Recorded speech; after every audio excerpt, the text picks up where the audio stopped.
Hai, selamat datang di video saya.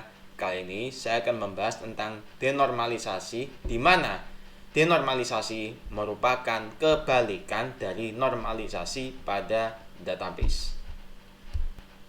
Seperti yang dapat Anda lihat, bentuk akhir dari normalisasi adalah sekumpulan tabel dalam bentuk database.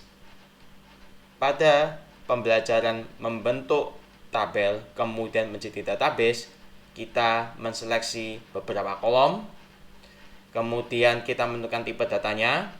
Setelah menentukan tipe datanya, kita kemudian melakukan normalisasi dengan memecah jadi beberapa tabel jika memang diperlukan, dan kemudian terbentuk relasi sehingga menjadi tabel yang normal.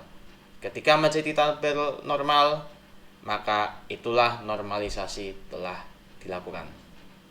Namun permasalahannya, kita terkadang atau seringkali ingin menampilkan data dari beberapa tabel yang tentunya berbeda itu dengan perintah join. Hal ini tentu berdampak kepada performa query yang kita lakukan. Oleh karena itu, untuk mempercepat performa itu, kita dapat melakukan proses denormalisasi. Sebagai kebalikan dari normalisasi, denormalisasi merupakan proses untuk melihat tabel pada basis data atau pada database untuk dapat bekerja lebih optimal. Nah, tentu yang menjadi catatan adalah denormalisasi sebaiknya harus dilakukan setelah melakukan proses normalisasi. Dengan catatan, denormalisasi dilakukan hanya jika membutuhkan akses yang cepat ke database. Sebagai contoh, di sini ada dua tabel yang akan saya joinkan. Kita akan menggunakan database penjualan, yang dimana saya akan fokus pada tabel detail transaksi dan tabel barang. Saya ingin mengetahui berapakah total pembayaran pada kode transaksi J004, yang dimana kode transaksi J004 ada 4 barang, dimana masing-masing barang terdapat jumlah yang berbeda-beda juga.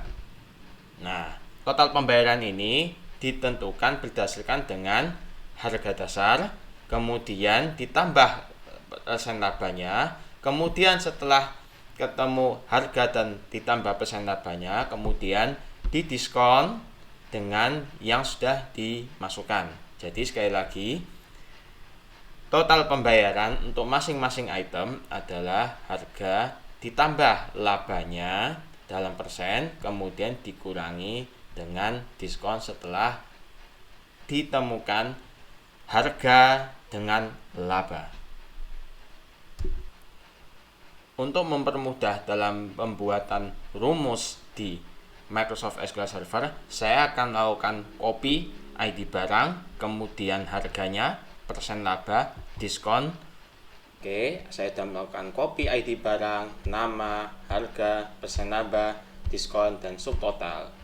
Seperti yang kita ketahui, rumusnya adalah harga, kemudian ditambah dengan laba dari harga itu sendiri, kemudian dikurangi dengan diskon. Nah, teknik yang saya gunakan adalah mengkalikan dengan 1 kurangi diskonnya.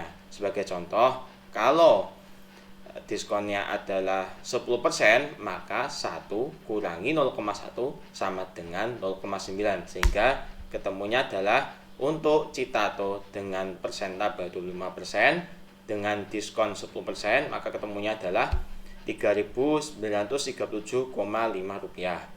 Kemudian rumus ini saya terapkan untuk sumnya sehingga ketemu seperti yang di bawah. Seperti yang dapat Anda lihat, hasilnya adalah 1.555,72. Kemudian bagaimana cara menerapkan rumus yang sudah saya tetapkan di Excel tadi untuk diimplementasikan di Microsoft SQL Server? Seperti yang dapat Anda lihat di depan, saya menerapkan rumus B harga tadi diambil dari harga barang, ya. Anda dapat lihat, ya. Di sini adalah harganya. Kemudian saya tambahkan dengan labanya, di mana laba itu ditentukan dengan perkalian dari harga dikalikan persen laba, terus saya bagi dengan 100. Bagi dengan 100 ini maksudnya adalah untuk mengkonversi